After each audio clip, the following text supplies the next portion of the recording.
하나님 말씀 열왕기하 23장 1절입니다. 열왕기하 23장 1절.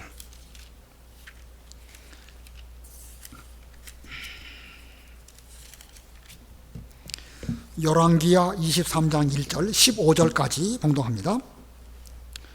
왕이 보내 유다와 예루살렘의 모든 장로를 자기에게로 모으고, 이에 왕이 여호와의 성전에 올라가매 유다 모든 사람과 예루살렘 주민과 제사장들과 선지자들과 모든 백성이 노소를 막론하고 다 왕과 함께 한지라. 왕이 여호와의 성전 안에서 발견한 언약 책의 모든 말씀을 읽어 무리의 귀에 들리고, 왕이 단 위에 서서 여호와 앞에서 언약을 세우되 마음을 다하고 뜻을 다하여 여호와께 순종하고 그의 계명과 법도와 율례를 지켜 이 책에 기록된 이 언약의 말씀을 이루게 하리라 하매 백성이 다 그 언약을 따르기로 하니라. 왕이 대제사장 hil기야와 모든 부제사장들과 문을 지킨 자들에게 명령하여 바알과 아세라와 하늘의 1월 성신을 위하여 만든 모든 그릇들을 여호와의 성전에서 내다가 예루살렘 바깥 기드론 밭에서 불사르고 그것들의 재를 베델로 가져가게 하고, 옛적에 유다 왕들이 세워서 유다 모든 성읍과 예루살렘 주위의 산당들에서 분향하며 우상을 섬기게 한 제사장들을 패하며, 또 바알과 해와 달과 별, 때와 하늘의 모든 별에게 분향하는 자들을 패하고, 또 여호와의 성전에서 아세라 상을 내다가 예루살렘 바깥 기드론 시내로 가져다가 거기에서 불사르고 빻아서 가루를 만들어 그 가루를 평민의 묘지에 뿌리고, 또 여호와의 성전 가운데 남창에 집을 헐었으니 그곳은 여인이 아세라를 위하여 휘장을 짜는 처소였더라.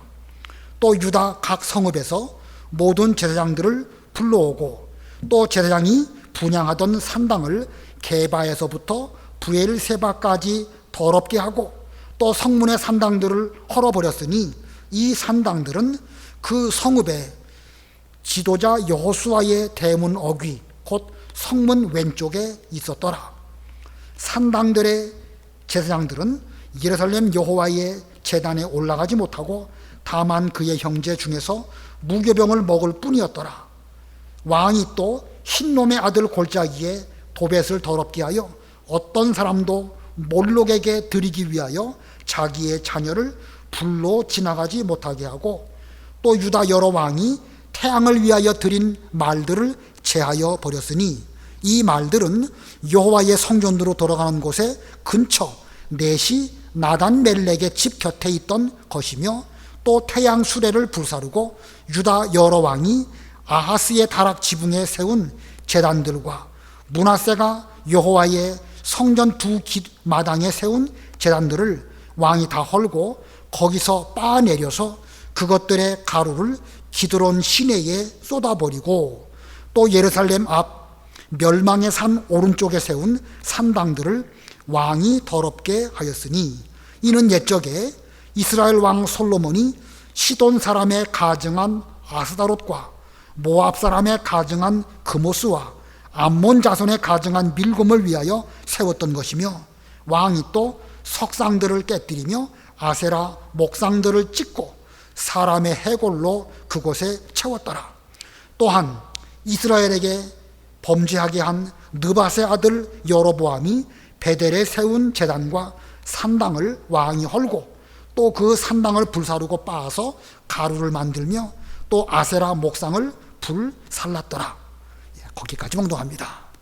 오늘 본문의 말씀은 요시야라고 하는 왕이 자기뿐만 아니라 유다뿐만 아니라 이스라엘 나라까지 대대적으로 개혁을 한 그런 내용입니다. 그래서 오늘 제목이 요시야의 개혁입니다. 요시야의 개혁. 혁명이라는 말이 있고 개혁이라는 말이 있죠. 혁명은 나라를 완전히 뒤집어 버리는 거, 근본을 바꾸는 일, 그런 것을 혁명이라고 합니다. 그러나 거기에 비하여 개혁이라고 하는 단어는 썩은 부분을 도려내고 근본으로 처음으로 돌아가는 것, 그게 개혁입니다. 비슷한 것 같이 보이지만 그 의미나 방법은 전혀 다릅니다. 혁명, 개혁, 어느 것이 더 어려울까? 일반적으로 혁명이라는 것은요, 무엇을 단번에 무력으로 해치워버리면 단번에 끝이 납니다. 그러나 개혁은 그렇게 되지 않습니다. 기존의 어떤 틀을 유지하는 가운데에서 새롭게 하는 것이 그게 개혁입니다. 그러니까 혁명보다 개혁이 훨씬 더 어렵습니다. 1517년에 루터로 말미암아 종교개혁이 시작이 되었는데 그 종교개혁은 거의 200년 가까이 진행이 되었다고 볼 수가 있습니다. 단번에 끝나는 게 아니거든요. 자, 성경에도 이 종교개혁을 한 그런 인물들 몇몇이 있기는 하지만 가장 대표적인 인물을 꼽으라고 하면 오늘 본문에 나와 있는 요시야 왕 때의 종교개혁입니다. 가장 대대적인 종교개혁을 요시야라고 하는 왕이 하였습니다. 이 요시야, 그는 어떤 사람일까? 그 증조 할아버지가 히스기야입니다. 훌륭한 왕이죠. 선한 왕입니다. 그런데 히스기야 왕의 아들이 므낫세입니다. 이 유다 나라 왕 가운데 가장 악한 왕을 꼽으라고 하면 아합은 이스라엘이죠. 여기 므낫세가 아닐까. 그는 55년 동안 유다의 왕이 되었는데 아주 악한 왕입니다. 이사야 선지자를 톱으로 켜서 죽인 그 왕이 바로 이 므낫세입니다. 비록 아버지 히스기야는 선한 왕이었지만 므낫세는 아주 극단적으로 악한 왕이었다. 그러고 보면 아버지가 선하다고 해서 아들도 선한 건 아닙니다. 그리고 이제 므낫세 왕의 아들이 아몬인데 그 요시야 왕에게는 아버지겠죠. 그 아몬이 2년 동안 악한 왕으로 있다가 이제 반역으로 죽고 그리고 요시야가 왕 위에 올라갔습니다. 므낫세 할아버지, 아몬 아버지 둘 다 악한 왕이었지만 그 가운데에서 요시야라고 하는 아주 선한 왕이 나타나서 그가 유다의 신앙을 개혁하였습니다. 이거 보면 아버지나 할아버지가 악해도 그 가운데서 또 선한 사람이 나올 수 있음을 역사가 보여줍니다. 이 요시야 주전 약 640년경에 이제 왕으로서 다윗 이후 17대 왕입니다. 역사적으로 말하면 다윗 왕 이후 약 400년 뒤에 요시야라고 하는 인물이 등장을 했습니다. 요시야 왕은 어떤 사람이었을까? 성경은 그에 대해서 간단하게 언급하고 있는데 열왕기하 22장 1절 2절 읽어보세요. 열왕기하 22장 1절 요시야가 왕위에 오를 때 나이가 8세라 예루살렘에서 31년간 다스리니라. 그의 어머니의 이름은 여디다요 보스갓 아다야의 딸이더라. 요시야가 여호와 보시기에 정직히 행하여 그의 조상 다윗의 모든 길로 행하고 좌우로 치우치지 아니하였더라. 예, 여기 2절에 보니까 여호와 보시기에 정직했고 다윗의 모든 길로 행했고 좌우로 치우치지 아니하였다. 이것이 요시야 통치 31년에 대한 성경의 평가가 바로 이 2절에 다 들어 있습니다.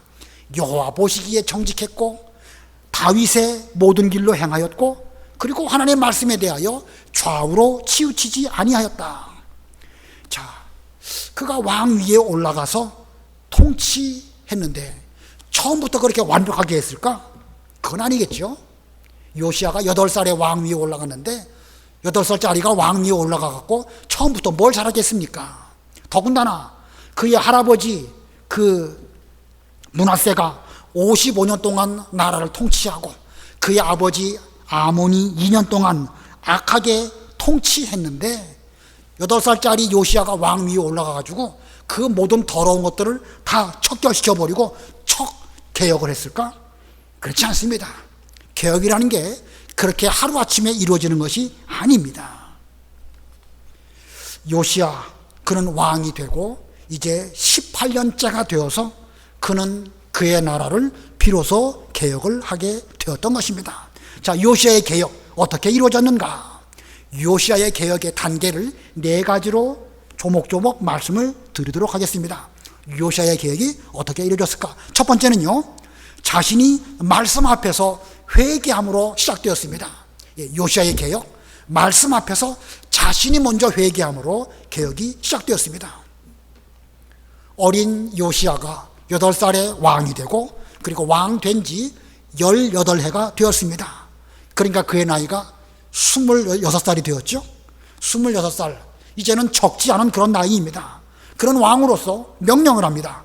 백성들이 여호와께 바친 연보를 잘 결산해서 그 연보 돈으로 여호와의 전을 수리해라, 이렇게 명령했습니다.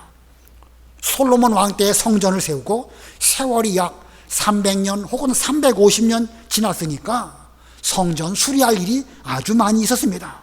그런데 요시야 그 이전 왕들은 성전 수리에 대해서 별로 관심도 없었고 뭐 하려고 하는 의지도 없었는데, 요시야가 왕 되니까 그는 이 성전을 보게 되었고, 성전 여러 곳에 수리할 곳이 있음을 발견하고, 하나님의 성전을 깨끗하게 잘 아름답게 수리하면 좋겠다, 이런 생각이 들었던 것입니다. 오늘날 우리는요, 예배당이 성전 아니에요.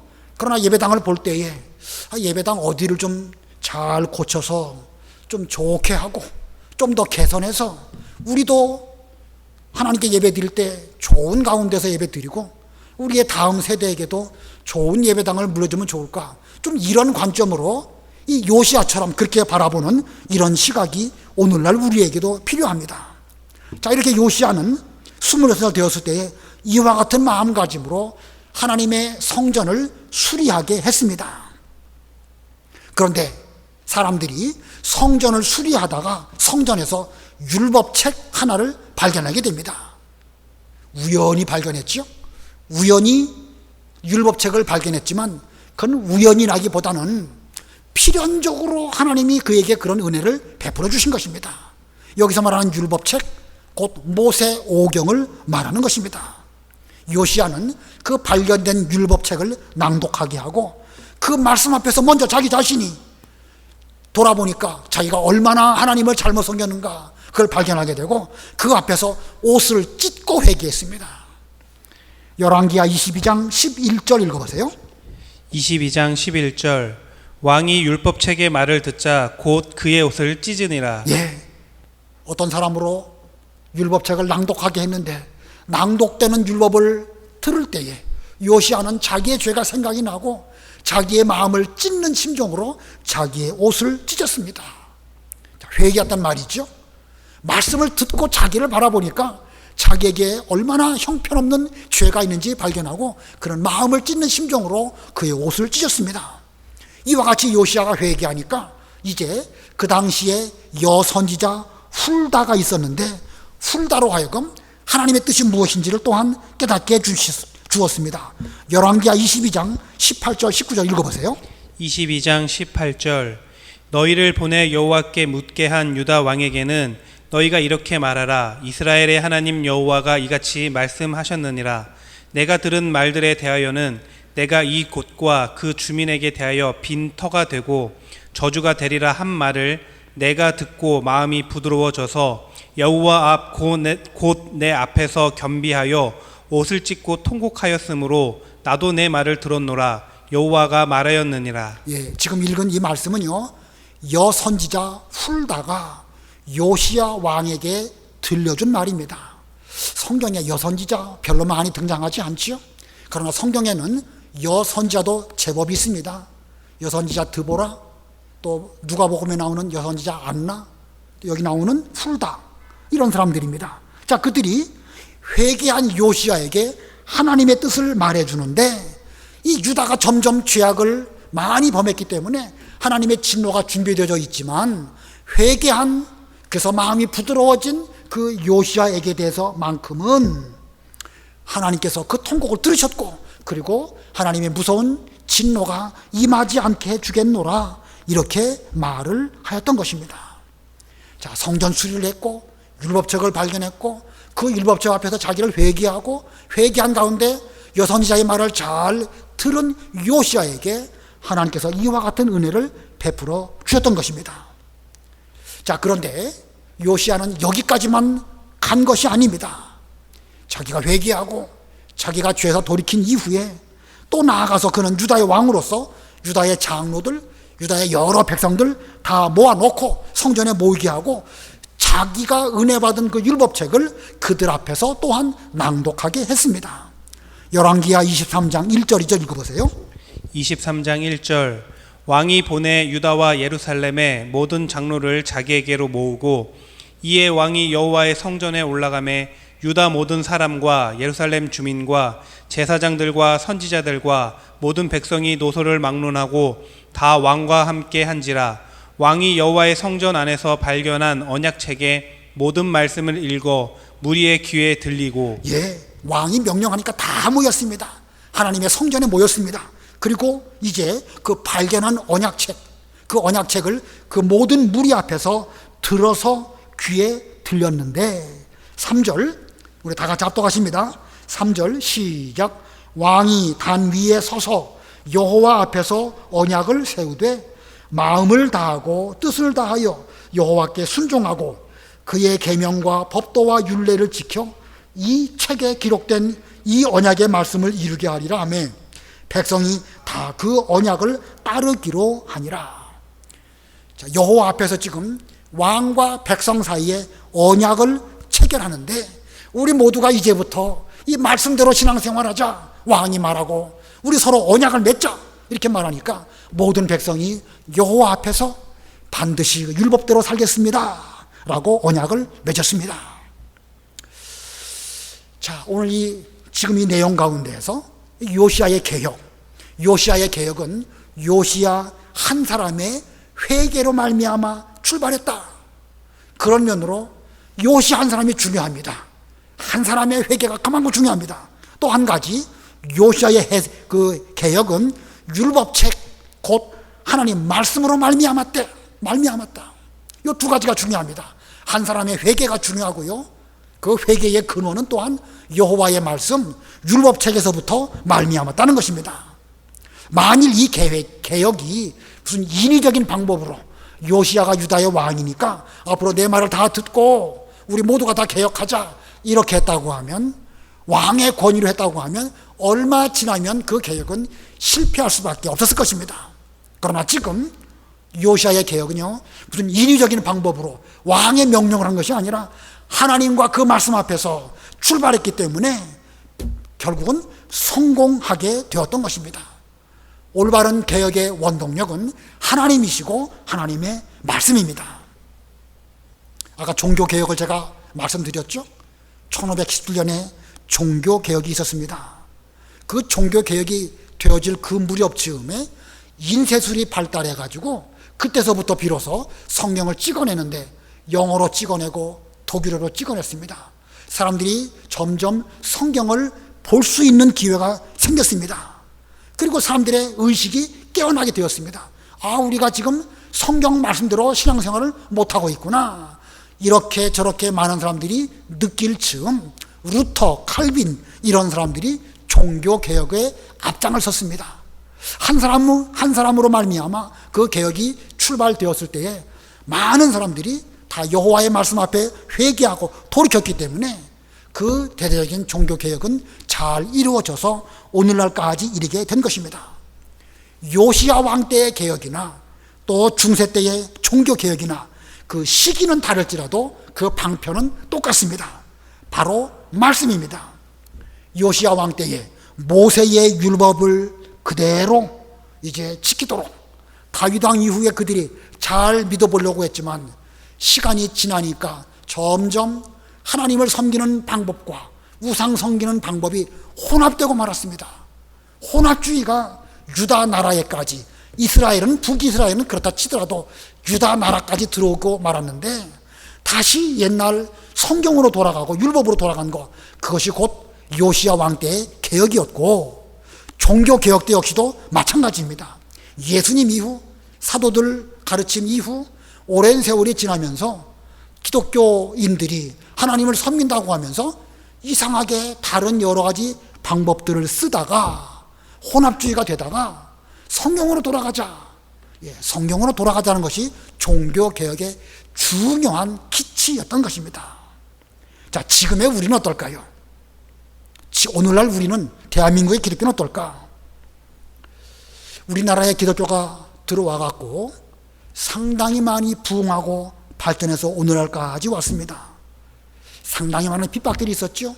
일제 때의 핍박이 있었고 공산주의자들의 핍박이 있었습니다. 그런데 지금 이 시점에서 그때를 돌아보면 그런 핍박은 오히려 하나님의 교회가 더 부흥하고 성장하는데 원동력이 되었음을 알 수가 있습니다. 외적인 핍박 때문에 교회가 부패하는 건 아니에요.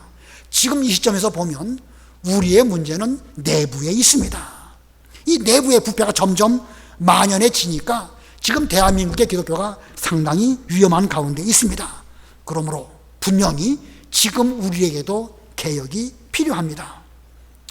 이 시대에 과연 누가 요시야처럼, 누가 칼빈과 루터처럼 바른 개혁을 할 수 있을까? 대한민국에 수없이 많은 기독교 교파가 있고 한 교파 안에도 다양한 교회와 여러 목회자들과 여러 성도들이 있습니다. 누가 과연 지금의 이 위기 상황 가운데에서 성경대로 개혁을 이끌 수 있을까? 누구겠습니까? 성경을 알고 본인 자신이 성경 말씀 앞에서 진심으로 옷을 찢고 회개한 사람, 그 사람을 통해서 하나님은 이 일을 시작하십니다. 다 동의하시겠죠? 이 방법은 이거밖에 없습니다. 성경으로 돌아가는 방법밖에 없습니다. 근데 문제는 뭐냐면요, 모든 교회나 모든 기독교인들이 자기 자신은 하나님의 말씀대로 신앙생활을 하고 있다고 스스로 확신하고 있다는 것입니다. 분명 그의 삶을 잘 들여다보면 성경에 맞지 않은 것들이 있는데도 불구하고 자기 스스로는 나는 성경대로 신앙생활하고 있어, 우리 교회는 그래도 적어도 말씀대로 하고 있어 라고 생각하다 보니까 제 눈의 안경이라고 자기의 어떤 잘못은 보이지 않는 것입니다. 아무쪼록 이 시점에서 우리는 다시 성경으로 돌아가야 됩니다. 성경을 대할 때에 지금까지 내가 알고 있었던 생각을 내려놓고 완전히 백지 상태가 되고 무효공유된 상태에서 하나님께서 이 말씀을 통하여 지금 내게 무엇을 명령하실까? 내 죄가 무엇이라고 지금 지적하고 계실까? 이렇게 생각하고 그 말씀 앞에 자기 자신을 돌아봐야 됩니다. 나는 옳다라고 하는 생각 버리고 마음을 비운 상태에서 새롭게 말씀을 읽고 새롭게 깨닫고 그리고 자신의 행위를 돌아볼 때에 하나님은 그 사람을 통해서, 그와 같은 교회를 통해서 오늘날 개혁을 출발하게 하실 것입니다.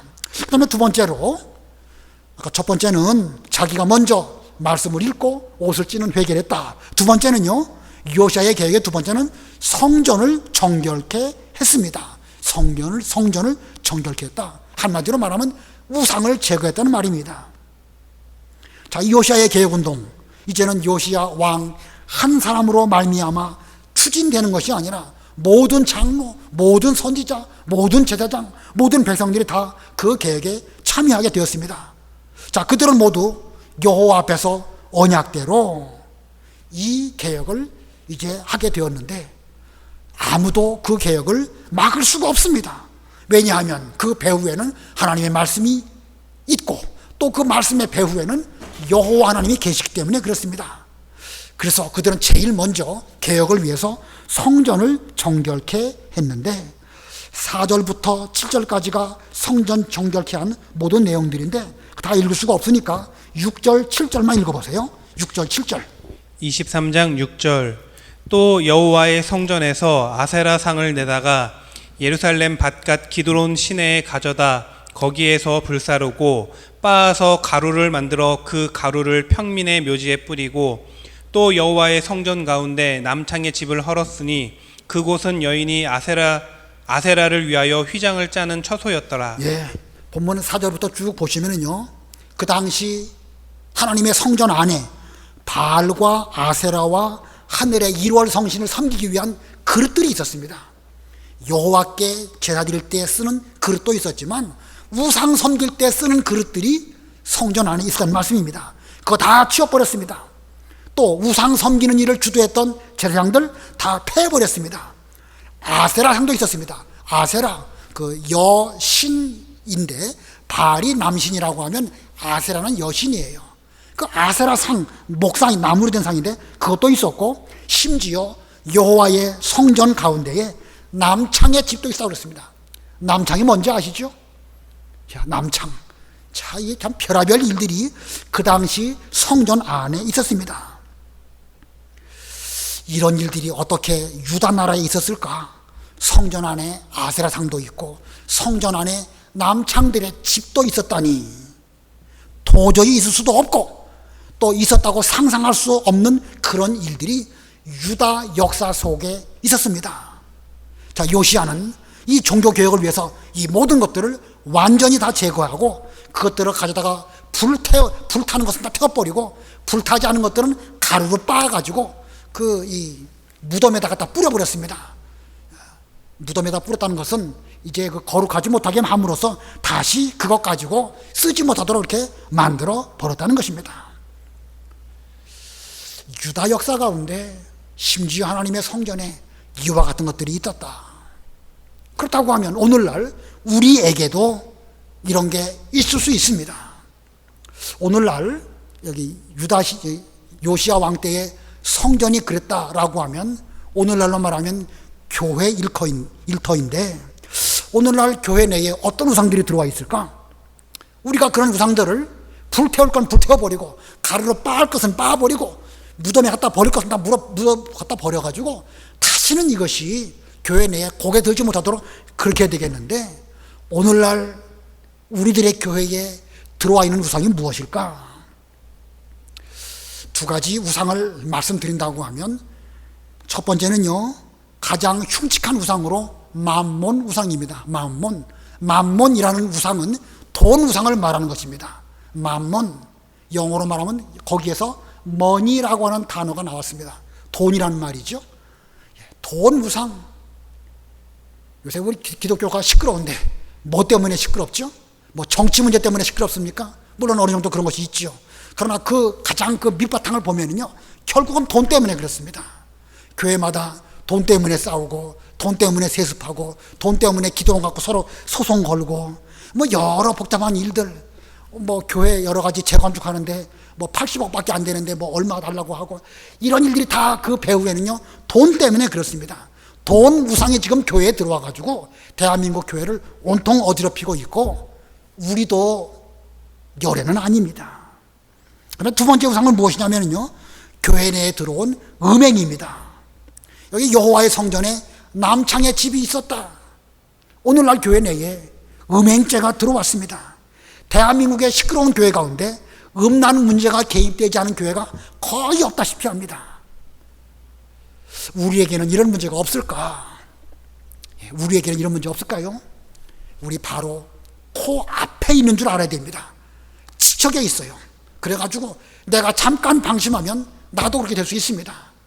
다윗이 뭐 우리보다 부족하고 솔로몬이 우리보다 모자라가지고 그렇게 여러 가지 음행죄를 짓고 이방 여인들을 아내로 삼고 그랬을까? 아닙니다. 그들은 우리보다 더 훌륭하지만 방심하는 사이에 그런 일들이 그 당대에 들어왔던 것처럼 오늘날 우리도 이런 무서운 돈 우상, 음행 우상이 우리 코앞에 있는 줄 알고 아주 조심해야 됩니다. 조심하지 않으면 우리도 별 수 없다는 사실입니다. 그래서 이 요시야 왕은 개혁을 할 때 먼저 자기 자신이 하나님 말씀 앞에 회개했고 두 번째는 성전을 정결케 함으로 우상들을 다 제거해 버렸습니다. 그러니까 우리도 우리에게 우상이 무엇일까 살펴봐야 됩니다. 돈 갖고 싸우는 문제가 뭘까? 내가 좀 방심하고 있는 게 무엇일까? 그래서 정신 차리고 말 조심하고 행동 거지를 조심하는 이런 우리가 되어야 되겠습니다. 그 다음에 세 번째는요, 요시야의 계획의 세 번째는 유다의 각 성읍을 정결케 했습니다. 유다의 각 성읍을 정결케 했다. 아까 두 번째로 성전을 정결케 했죠. 성전을 정결케 한 다음에는 유다의 여러 성읍들, 예루살렘 외에 여러 성읍들 다 살펴보고 거기도 또한 여러 가지 우상들을 다 정결케 했습니다. 요시야 왕 당시에 성전 안에 우상이 들어온 정도이니까 그 성읍 곳곳마다 여러 종류의 우상들이 있었습니다. 다윗 왕 이후 400년 동안 여러 우상들이 있었으니까 뭐 얼마나 많은 우상들이 있었는지 말로 다 표현할 수 없겠죠. 백성들은 그것이 우상인 줄도 모르고 습관처럼 하나님을 섬기는 행동했거니 하면서 우상 섬기는 일들과 혼합적으로 그렇게 신앙생활을 해왔던 것입니다. 8절부터 14절까지가 그런 내용인데 그것도 다 읽을 수가 없으니까 13절, 14절 두 절만 읽어보세요. 23장 13절 또 예루살렘 앞 멸망의 산 오른쪽에 세운 산당들을 왕이 더럽게 하였으니 이는 옛적에 이스라엘 왕 솔로몬이 시돈 사람의 가증한 아스다롯과 모압 사람의 가증한 그모스와 암몬 자손의 가증한 밀곰을 위하여 세웠던 것이며 왕이 또 석상들을 깨뜨리며 아세라 목상들을 찢고 사람의 해골로 그곳에 채웠더라. 예, 여기 13절 가운데 보니까 옛적에 이스라엘 왕 솔로몬이 솔로몬 때부터 이런 우상들이 있었습니다. 솔로몬 때부터 요시야 왕 때로부터 약 350년 전입니다. 솔로몬 때부터 우상들이 하나씩 둘씩 들어오더니 이제는 예루살렘뿐 아니라 여기저기 만연했고 심지어 성전 안에까지 있었습니다. 그럼에도 불구하고 그들은 그것이 우상인 줄도 모르고 습관적으로 여호와 하나님께 제사를 드리겠거니 하면서 우상에게 분향하고 그런 일을 전담하는 제사장들도 있었습니다. 나는 유다 백성으로 하나님을 잘 섬긴다 착각하는 가운데 있었지만 그들 가운데 말씀이 없다 보니까 분별을 못하다 보니까 여러 종류의 우상들이 유다 여러 성읍들에 있었고 요시야 왕은 그 모든 것들을 성경 말씀에 근거해서 없애버릴 것을 철저하게 없애버리는 이런 개혁운동을 했던 것입니다. 그 다음에 네 번째로 요시야의 개혁의 네 번째는요, 이스라엘도 정결케 했습니다. 이스라엘도 정결케 했다. 여기서 말하는 이스라엘은 유다 왕인 요시야가 자기 영토, 자기 나라인 유다뿐만 아니라 그 인근에 이스라엘 영토 안에 있는 우상들마저도 싹 다 없애버렸다. 그런 뜻입니다. 먼저 15절 읽어보세요. 15절 또한 이스라엘에게 범죄하게 한 느밧의 아들 여로보암이 베델에 세운 제단과 산당을 왕이 헐고 또 그 산당을 불사르고 빻아서 가루를 만들며 또 아세라 목상을 불살랐더라. 여기 베델이라는 도시, 베델은 유다 땅에 있는 도시가 아니에요. 요시야 왕이 통치하는 유다 그 도시가 아니라 그 인근에 있는 그 이스라엘 땅에 있는 도시가 베델입니다. 근데 그 베델에 요시야 왕 때로부터 한 300년이나 혹은 350년 전쯤 솔로몬이 죽고 나라가 둘로 쪼개질 때에 여로보암이 금송아지를 만들었죠. 바로 그 베델에 만들어 놓았습니다. 거기에 있는 여러 가지 그 우상들 다 헐어버리고 산당도 헐어버리고 불사르고 빻아서 가루를 만들어 가지고 다시는 그 짓을 못하도록 그렇게 했다는 것입니다. 그 북이스라엘, 지금 요시야 왕이 왕으로 있었던 때는 북이스라엘은 이미 멸망하고 없어진 상태입니다. 요시야 왕 때로부터 80년 전, 주전 720년에 그 북이스라엘이 멸망하고 지금 요시야 왕은 주전 640년대의 왕이니까 80년이 지났습니다. 80년이 지났으니까 북이스라엘은 혈통적으로도 혼합됐고요, 신앙적으로도 혼합되었고요, 그리고 사마리아화 되어버린 이런 상황입니다. 자기네 나라만 하면 되지 왜 남의 나라까지 나서가지고 베델까지 와가지고 요시야가 그랬을까? 정치적으로는 좀 위험한 일이긴 하지만 요시야의 이런 개혁운동은 정치운동이 아닙니다. 이건 신앙운동이고 하나님 앞에 올바로 살고자 하는 그런 운동이었기 때문에 요시야는 자기 힘이 미치는 한, 할 수 있는 한 많이 그 일을 하고자 했고 하나님의 은혜 가운데 그와 같은 개혁이 잘 이루어졌던 것입니다. 자, 이 요시야가 이렇게 개혁을 잘해서 그 당대에 하나님께 은혜를 입고 그 당대에 더 이상 우상 섬기지 않았기 때문에 하나님은 여러 가지로 요시야에게 은혜를 베풀어 주셨습니다. 자, 오늘 이 요시야의 개혁운동에 대해서 배웠는데 아까 개혁이 무엇인지 배웠죠? 개혁은 한 사람의 회개로 말미암아, 그 회개는 성경 말씀에 입각한 회개로 말미암아 출발했다. 회개, 거기서 말하는 개자와 개혁할 때의 개자와 같은 개자입니다. 한 사람의 개혁운동은 회개라고 한다고 하면 어떤 단체나 어떤 국가가 집단적으로 회개하는 거 그게 개혁입니다. 그러니까 회개가 바로 개혁이고 개혁이 바로 회개입니다. 오늘날 우리가 우리의 주변을 잘 살펴보면서 그 이전에 먼저 내 자신의 모습을 성경 말씀에 입각해서 살펴보면서 내 자신이 먼저 회개하고 그것이 어떤 시발점이 되어서 기복제가 되어서 우리 교회가 개혁하고 우리 대한민국 기독교가 개혁하고 그래서 하나님의 일이 잘 되어서 하나님의 진노가 우리 시대에 임하지 않게 되기를 바랍니다. 성경에 기록된 말씀대로 반드시 하나님의 심판은 있습니다. 근데 그 심판이 언제 임할까? 두렵죠? 우리 당대에 임할까? 그 다음에 임할까? 우리 당대에는 임하지 않도록 하기 위해서 우리가 요시아처럼 회개하고 우리가 요시아처럼 할 수 있는 한 개혁을 해야 되는 것입니다. 그렇게 해서 하나님의 진노를 풀어드리고 믿음 생활을 잘하다 보면 우리 시대에 은혜를 베풀어 주실 것이고 또 우리가 그렇게 살다가 우리 다음 세대에게 신앙을 물려주면 언젠가 하나님의 심판이 있겠지만 우리 다음 세대도 회개하는 마음으로 산다고 하면 하나님의 은혜를 입고 하나님의 진노를 받지 않는 이런 우리 다음 세대가 될 것입니다. 매 순간 위험하지만요, 매 순간 말씀 앞에 깨어있다고 하면 하나님의 진노를 피하고 우리는 은혜 받는 사람이 될 수가 있습니다. 그 일에 우리 한 사람 한 사람이 앞장서시는 우리 교회 모든 분들이 다 되시기를 바랍니다. 기도하시겠습니다. 하나님 아버지, 이 시간 요시야의 개혁 운동에 대해서 살펴보게 해주신 것 감사합니다. 그는 므낫세 왕, 아몬 왕 이후에 이제 유다의 17대 왕이 되어서 그 주변에 수없이 많은 우상들이 있었지만 그러한 때에 그는 선한 마음으로 하나님의 성전을 사랑하고 성전을 수리하고자 할 때에 하나님께서 그에게 율법책을 발견케 하시고 그 율법책을 들을 때에 자신이 먼저 옷을 찢어 회개함으로 말미암아 개혁운동이 시작되었다고 일깨워 주셨습니다. 하나님, 우리에게 속한 모든 분들이 주님의 말씀 앞에서 자신을 돌아보고 철저하게 회개함으로 우리의 마음을 찢어서 부드러운 마음으로 주의 말씀을 잘 듣고 우리 한 사람으로 말미암아 우리 교회 전체가 개혁되어지고 우리 교회가 올바로 말씀 위에 든든히 숨으로 말미암아 대한민국의 기독교가 개혁이 되어지는 은혜를 베풀어 주시옵소서. 예수님의 이름으로 기도드리옵나이다. 아멘.